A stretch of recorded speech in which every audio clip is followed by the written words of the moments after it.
Y'all remember Kurt Russell? Well, Kurt Russell is now going viral for an old interview where he embarrasses an anti-gun Hollywood reporter when he tries to attack America's gun culture in that slimy, passive-aggressive, but not so passive-aggressive way that a lot of people in Hollywood like to speak. Yeah, I don't understand the concepts of conversation of the gun culture.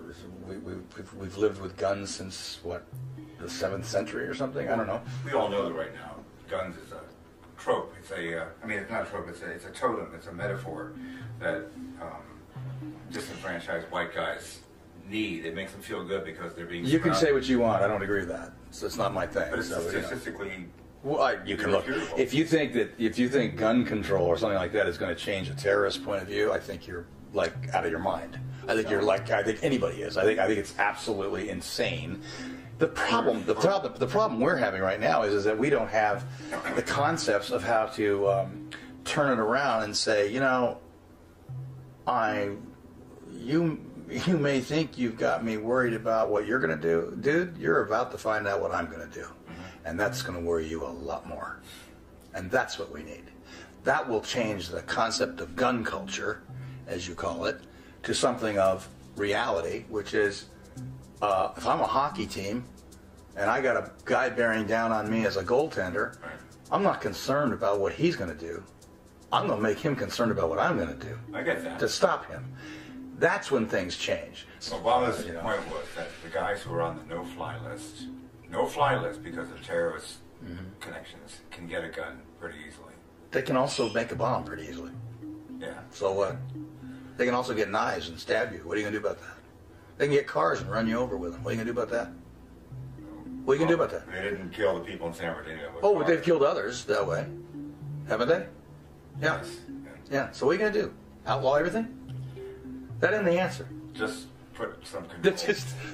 Put some controls. What? So the people who want to defend themselves can't? No, not so you can't. Just so the idiots can't get a hold of them. That's all. Do you really believe they're not going to? Are you serious about that? Are you seriously? What good will that? Oh my God! You and I just disagree. Okay. You and I just disagree. I understand that you think that you can control the behavior of people that are dead set on taking your way of life away from you. I think you can control that. No.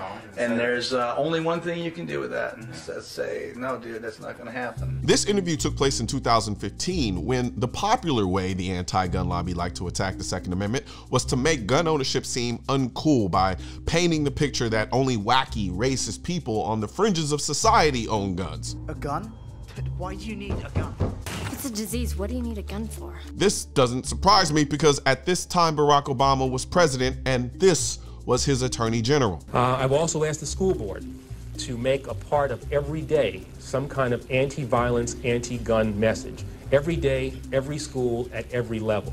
One thing that I think is clear with young people and with adults as well is that we just have to be repetitive about this. It's not enough to simply have a catchy ad on a Monday and then only do it every Monday. We need to do this every day of the week and just really brainwash people into thinking about guns in a vastly different way. As much as I've derided Hollywood for their Freudian obsession with hating the Second Amendment while loving guns at the same time, and their attempts to shame and blackball any actor who expresses their vocal support for the Second Amendment, I'm more upset about the fact that you haven't gone over to shop.mrcolionnoir.com and checked out our new line of our Stanley style tumblers with your favorite two-way designs from shop.mrcolionnoir. Now, these tumblers are vacuum sealed and they keep your cold drinks cold for 24 hours and your hot drinks hot for 12 hours. And when you're not using the straw, it's essentially spill proof, as you can see. But there is a cut in the tumbler that allows you to use your straw if you so choose. And it also have the traditional Stanley style handle for those of you who don't have gorilla hands and prefer using a handle to hold your tumbler. Click the link in the description section of this video to get your new two-way Stanley style tumblers today in various styles and various sizes. Now, what's also just as refreshing as ice cold water on a hot day is hearing actors who stand against Hollywood's bully tactics and publicly support the Second Amendment.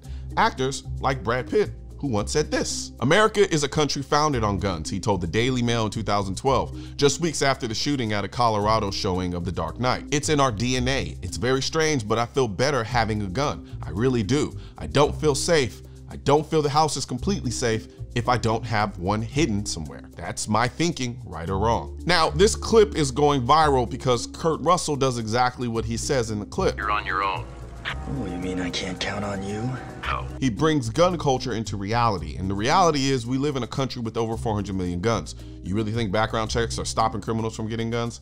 We have over 20 million AR-15s in this country. You really think an assault weapon ban is going to stop criminals from getting their hands on AR-15s? No.